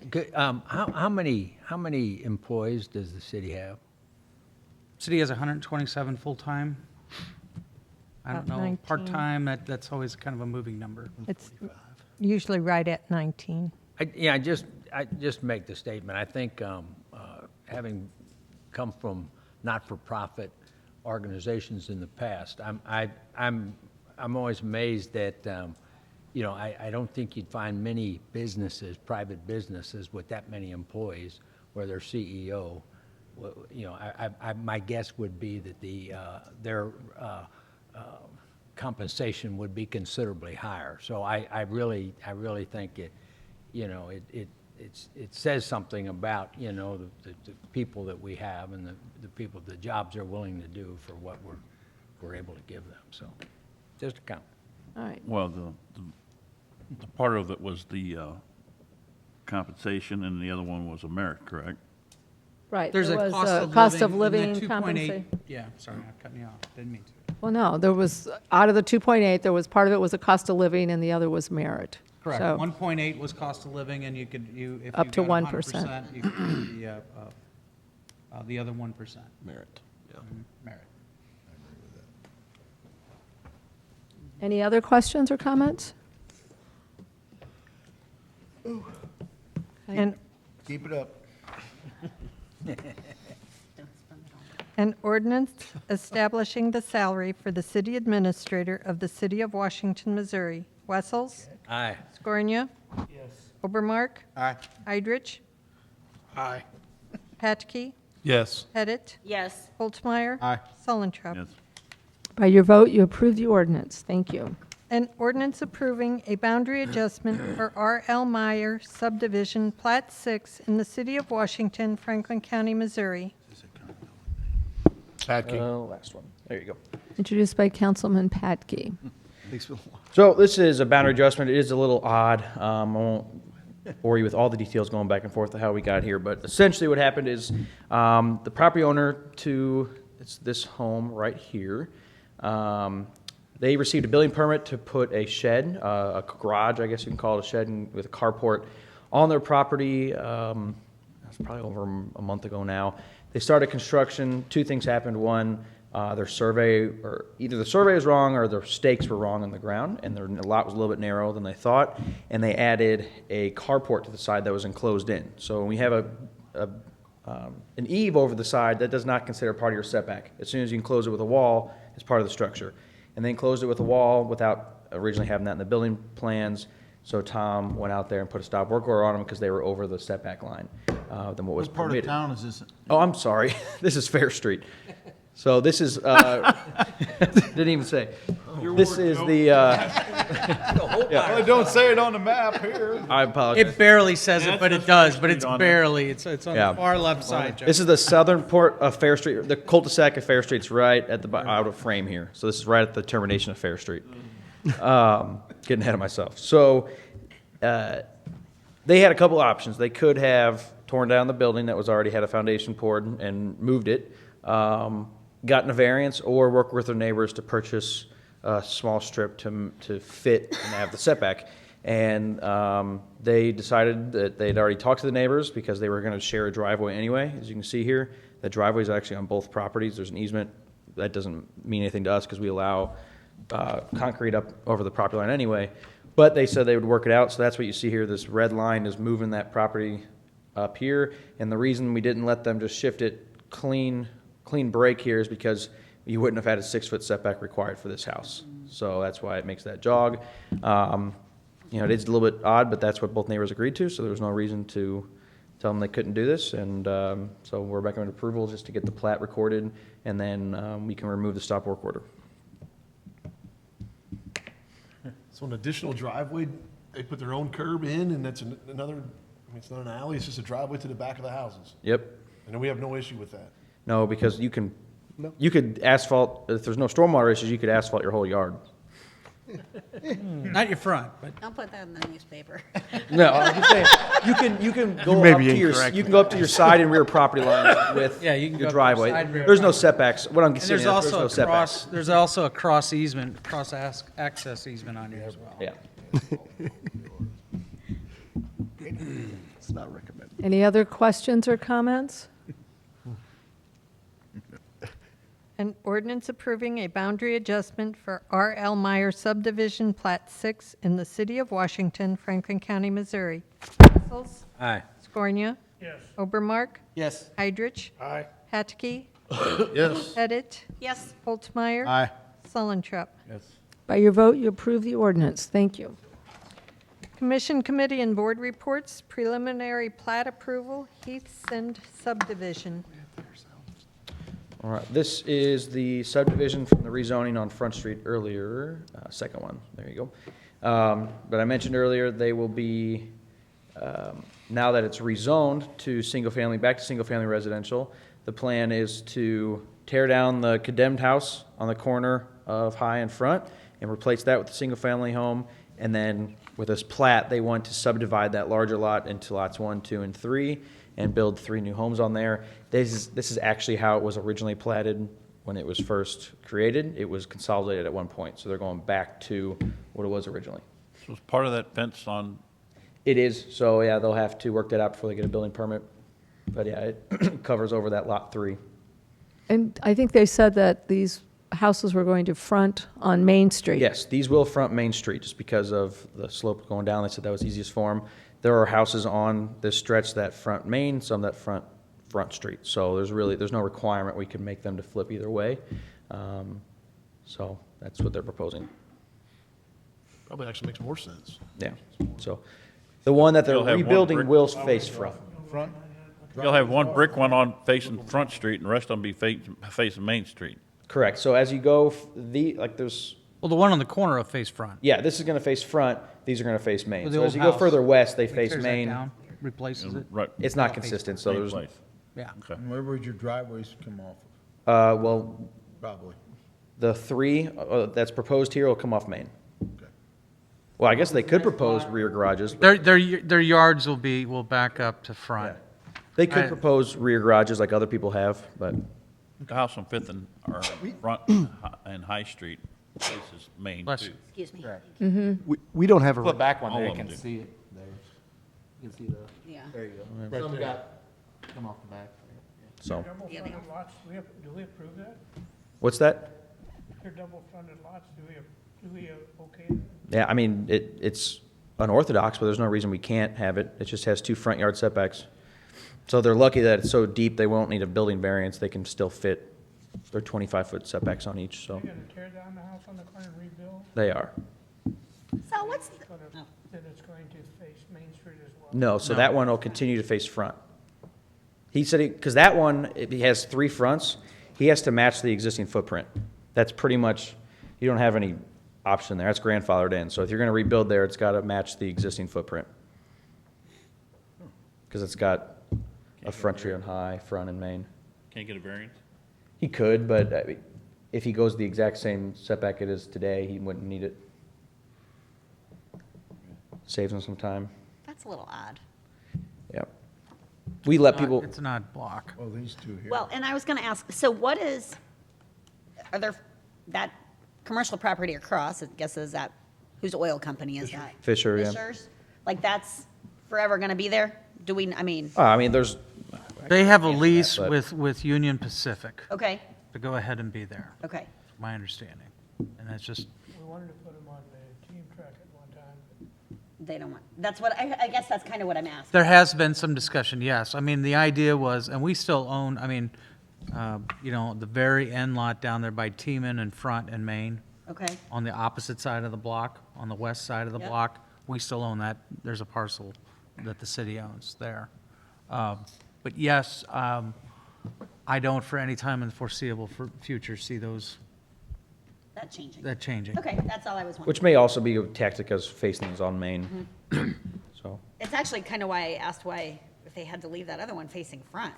yeah, they could They could orientate it however they want, it's just the setbacks have to match what they have. It's odd there. Like, he could go get a variance, it is peculiar where he has a hardship, it'd probably get approved, but if he just matches it, there's no This reason. house here, if you're looking at this one that's in this lot. On the second lot? Yeah. That one faces front. This is a brick. Okay, any questions or comments? Okay. We have a preliminary plat approval. Do we have a motion to accept and approve this? I'll make a motion to accept. Second. Okay, we have a motion by Patke, seconded by Hydrich, to accept and approve this item. All those in favor signify by saying aye. Aye. Opposed? By your vote, you approved the item. An ordinance approving the final plat of Heath Sin subdivision in the city of Washington, Franklin County, Missouri. Patke. Introduced by Councilman Patke. This is the ordinance that follows the previous item. Any questions or comments? An ordinance approving the final plat of Heath Sin subdivision in the city of Washington, Franklin County, Missouri. Wessels. Aye. Scornia. Yes. Obermark. Aye. Heidrich. Aye. Hatke. Yes. Pettit. Yes. Holtzmeyer. Aye. Sullentrop. Yes. By your vote, you approve the ordinance. Thank you. Mayor's report. Two items. Today is National First Responders Day. Thank you very much. Chief and Chief. Chief and Chief, thank you for all you do for our community. So, Chief and Chief? You wouldn't live in your house? and secondly, leaf pickup will begin November 4th. Right? Correct. Okay, so leaf pickup will begin on November the 4th, so we probably need to get that in the paper. So, all right, Get out there and shake them trees. there you go. That's all I have. City Your Honor, Administrator's report. are we doing a workshop next Monday? Yes. Our department head workshop? Okay. Thank you. 6 o'clock? 6 o'clock, just like every month. Okay. Yep. City Administrator's report. The only item I have before we go into executive session, I distributed a copy of a letter that was sent out earlier this month to the Washington Special Road District, doing a request for reimbursement of expenses. And we have been, I guess this leads to a little bit of a bigger discussion or whatever, and so I'm going to try to keep it focused tonight, and then we can talk about where we want to go from here. But it's for starters, a few months back, we were approached by, it was requested by the Washington Special Road District to go ahead and send some guys from the street department out to go ahead and help them stripe some roads. And John called me up and was a little bit kind of concerned because as we've been trying to keep fully staffed, it's difficult and more difficult to go ahead and do so. And they were requesting 4 of our employees to go out there and help them stripe for 4 days. And it would be a burden on our jobs that we have throughout the city to go ahead and do that. So John wanted to know, was there any formal agreement in place with regards to sharing of those responsibilities? And I didn't know it at the time, but I answered him later that no, there is not a formal agreement. It's always been a cooperation that we've had back and forth. There's not really anything that lines out. It's not like a what's the word I'm looking for? The type of agreement where we've got with first responders, with mutual aid. Thank you. That's the one that escaped me. Yeah, well, we did have a handshake, but we didn't have mutual aid. So anyway, the idea was that we didn't have that in place, and so John and I actually went to the Special Road District, and we told them that there were some concerns about that. There was also insurance concerns, et cetera, things a little bit that we probably need to go ahead and have in writing. And granted, in the past, the city did have a working relationship with the Special Road District. But one of the things that came to light, too, is we started looking at, how much funding, how much resources do they have at their disposal, where does it come from, et cetera, and, when we started looking at that. So I made an inquiry into the county and got bumped around from about 3 or 4 different places to try to get this information. But if you can see on this letter, that first table that I got in there was the information I was asking them for. As you can see, that's their total revenue that they bring in from the property tax and from real estate, and both that and personal property. And what you see there is the total revenue that they received in 16, 17, and 18. And the last year, if we want to, well, you can choose any one of these years, and essentially what you see is that the residents within the city limits pay about 90% of that revenue total. With those residing outside of the city limits, pay for what is the area that they have to go ahead and cover, and it essentially covers 7 roads, and it's about 18.4 miles, okay? And includes, and I know I won't have them all, but I'll try to go through them. You might have them in your notes from today. Holt-Gravy, South Point, Beaker, Diener, Cup Lane, Mealer Lane. North Goods Mill. DuBois, Anyway, so you, Bethlehem Church. is DuBois Lane on there? Mm-hmm. It That is. was the first one he said. I'll be, okay, anyway. Eleanor Lane.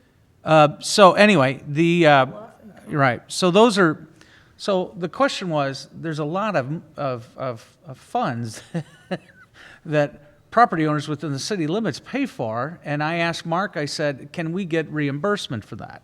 And he said, yes, you can. And the idea was that you can request up to 25%, or they can set aside, let me word it this way, they can allocate 25% of that budget back to the city if they want to. So out of that number that I gave you, 25% of that could come back to the city.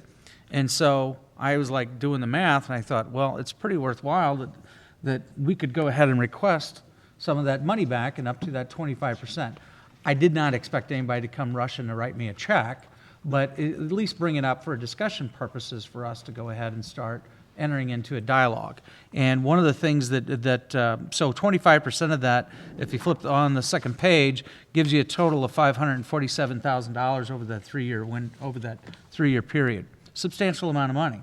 And if you look, John provided me a table with some projects that we've worked on in the last 3 years, the city funds that were set aside for it, and then the STP funds that we received in the total. And as you can see, it is close to $4 million. He did not have like maintenance, figured into that, so that brings it up over to $4 million. There's multiple small projects that we do throughout the year that are not in there. This item then came up, and there's 2 different things. I think there's been a discussion with the county commission. I know Presiding Commissioner Brinker has talked about, whether or not special road districts should exist. I think that was the thing that he was discussing. Are they past their prime? That's a whole nother argument. I was simply trying to look at and say, hey, where's this money coming from? And why aren't we just receiving this? We have worthwhile projects within the city limits that we could go ahead and fund on these projects. And if they're collecting this amount of revenue, and it's especially coming from 90% of it coming from property owners within the city, why is it so bad to go ahead and request 25% of that come back? So that was not probably met with an enthusiastic response from the road district. But then again, they just received this, I think, yesterday. We had our meeting with the Washington Area Transportation meeting this morning, and I again went over these numbers just so our committee could understand that and see where the money comes from, how much is collected, et cetera. And so they are an ongoing agenda item now on our area transportation meeting.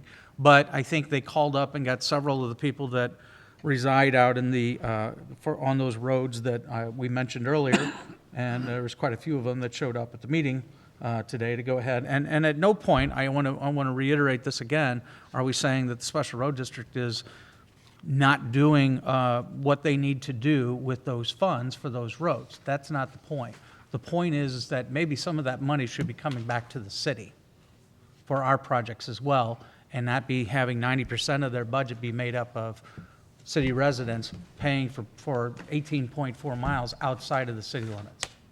That's simple. Did in the article in the paper, did I see that the Washington Special Road District covers a number of miles within city limits? They do. Well, their district boundaries cover the city of Washington. Every one of us get a bill and it's on our tax bill. Mm-hmm. It covers not only the city limits, but it also goes out and covers areas beyond. And then within those areas beyond, they have roads that they are maintaining with those funds. Do they also maintain or contribute to any repair for So In what? city limits. Yes. Well, they have, that has been, I asked Mary, and I don't think, we haven't had really a history of anything other than maybe payback on some paint from the striping that we've done, et cetera, maybe something like that. I will tell you that historically, they've had one full-time employee. Back in the day, I want to say maybe back 70s, 80s, the mayor's here, he can chime in with his memory. But they've had, their one employee would maybe assist us with doing brush cutting, maybe sometimes in the summer. They would go ahead and do maybe some snow removal, et cetera. However, I think in talking to John, I don't think it's necessary. I mean, we don't look upon that as a necessary thing. Correct. I mean, obviously, any help during a snow emergency is welcomed, but the way that I understand it, it's been reciprocated. So, for example, they would essentially maybe drop a plow when they were going from point A to point B, but we would then also do the same. So, since city limits weaves in and out of this district, it's not that a one-way thing. They do, like Darren hit on, some brush cutting. Specifically, Bluff Road has always been kind of a historical location just because they could get over top of the guardrail. We also, I think, 3 years ago, and I'd have to look into this, but 3 years ago, I think I recall, got our own their own brush hog tractor was actually either given to us or we purchased it at a reduced cost. I don't remember that. So there's been work back and forth. There's no denying that. Probably one of the ones that we still have is back from the mid-2000s. At that time, there was a striping machine that was purchased. It was $51,000 and change. $40,000 of it was paid for by the Special Road District. The city paid for the other $11,000 and change. But then they have requested us to go out on those roads and help them go ahead and do the striping because obviously they don't have enough crews of their own. We agreed to maintain and house it when it wasn't in use, from what I gathered to this point. So stuff like that, to answer your question, has been going on over time. But I mean, the bigger issue is that, I feel that there's projects that we could use those funds to help us to go ahead and stretch our dollar further as well. Looks like the former mayor's got something to say with regards It's a sore subject with me because I think the city spends a lot of money on a special road district, has all kinds of money. When I was mayor, they built a bridge out on Beaker Road. Instead of waiting to get the funding from East West Gateway, they had enough money to build it on their own. Well, that's not the way you play the game. We have needs, and they tend to ignore them. The one thing that I can remember that they did do, but they didn't do the whole thing, was the Pottery Road signal. They paid for a portion of that. They should have paid for the whole thing. I mean, when you pay 90% of what the Special Road District does for 18 miles of road and you get nothing back other than a few reciprocal agreements, it's not a very good deal for the city. It's a bad deal for the city. But again, those commissioners, they've got the power. And I don't know how you play hardball, but I think what Darren was talking about, have them pay when they want help, have them pay. I mean, they got the money. There's no doubt that they got the money. Their roads are, I call it super highways to nowhere out there. And the other area is Scenic Regional Library, the Washington School District. I knew it was going to hit that. They have more money going to Scenic Regional from the Washington School District than any other school district in Scenic Regional. How much does Scenic Regional do for the city of Washington? Very little, but they do have a reciprocal borrowing agreement. If everybody would go over there and check out a couple thousand books a year, we'd be okay. But very few people do that. Cliff Notes are a good checkout. If you want to prep for Jeopardy, I would suggest Cliff Notes. But, I know that's why I just don't. Dick, I did the math on this, the 18 miles of what money they get every year, and it's $41,500 per mile every year. That's more than MoDOT gets for 270. state, federal roads. I mean, we need to get that 25% back. However we do it, we need to get it. And if it means playing hardball with them, we need to do that. Well, I Good think luck. Councilman Solentrup this morning at the transportation meeting, I asked him in a phone call today that we asked the special road district for their budget. If the city of Washington is going to fund them up to 90% of their total budget, we should be able to see those budget numbers and where things go. And hopefully at that point, we get an answers on to where it goes. And just for the record, we did ask, John had requested a copy of that I'm sorry. budget 3 months ago. And, like I said, we still haven't seen it, but then again, this morning, Steve had asked them directly for a copy of the budget. And I think eventually, Ed said they would. I don't know. Yeah. We need to kinda ask them slow. if they would like to have their meetings here in the council chambers so they could have public, nobody knows where they meet. We found where they meet. We know where they meet. I've been there a couple times. You found that cave? John went there the first time by himself, and I went with him the last time. Was Osama bin Laden in there? Or? No, I didn't find him. Do they lease or own the property on Clay Street? Special Road District commissioners love me. Right. I don't know that answer right off the top of my head. I would say that they own that, but I got to check. I don't know that. I should know that, but I don't. I'll find out. I kind of tried to find that out today too, but That was kind of a lost thing. I just add one more number here. The city, we budget currently for our projects, for our own maintenance projects, so our Lafayette project, the projects that are not available for STP funding, we budget approximately $680,000 a year, which is somewhat similar to what their funding source is as well, and we have approximately 110 miles. Now, that does not include the street department's budget. I'm just talking about maintenance projects, overlays, large reconstruction type things, but just gives you a feeling on what we spend our money on is approximately $680,000 for 110 road miles.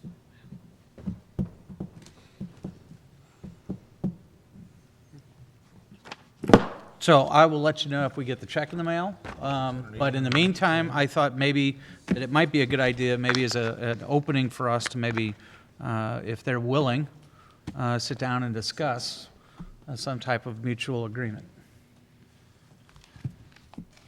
6,000 a mile, Steve? I'm thinking here. Let the calculator do the thinking. To that though, I mean, large projects like this and what we've been doing, I mean, that takes up the majority of those dollars. Sure, I understand. And you're 10 miles, and what's the amount? Yeah. 680,000. correct, but keep in mind, that does not include the street department's budget. That's reconstruction dollars. So it's not quite apples to apples, but it does give you a feeling on what we spend our money on, $600,000 plus. Are you doing the math there, Steve? We'll have to come back to executive session for that. That's all I have. I do have some items for Okay. you in executive session. That's about $100 a right. mile. I just said 5,200 a 6,000. Why mile. can't you at least listen to me? Council That all you comments? have? Come on. Council comments? Can't follow that. John, Yes, sir. Phoenix Park. Phoenix Park. We, the entrance of Phoenix Park from Rabbit Trail, the little bridge there. The Okay. bridge crossing over the creek there. Supposedly there's a lot of debris, a lot of trees down right there We'll cluttering pass up. that on to Wayne. For sure. Yeah, Yeah. I'm familiar with the location, but I'll make Right. sure I let him know. And he talked about replacing some of those boards. I don't know if that's going to be in the Yeah, he spring did or talk about whatever. that again. I mean, I'm not familiar with the schedule, but we can definitely give him a heads We got up. somebody down there, track hoe or backhoe to get some of those. Yeah, Thanks. yeah, no problem. Anyone else? Motion to adjourn? No, we got, City Attorney's Report. Public vote on whether or not to hold a closed meeting to discuss personal, Tried. legal, and real estate matters pursuant to Section 610.021 RSMO 2000. Wessels? aye. Scornia? Yes. Obermark? Aye. Idrich? Aye. Hatchke? Sure. Pettit? Yes. Holtzmeyer? Aye. Mollentrop? Yes. Hey. Also, John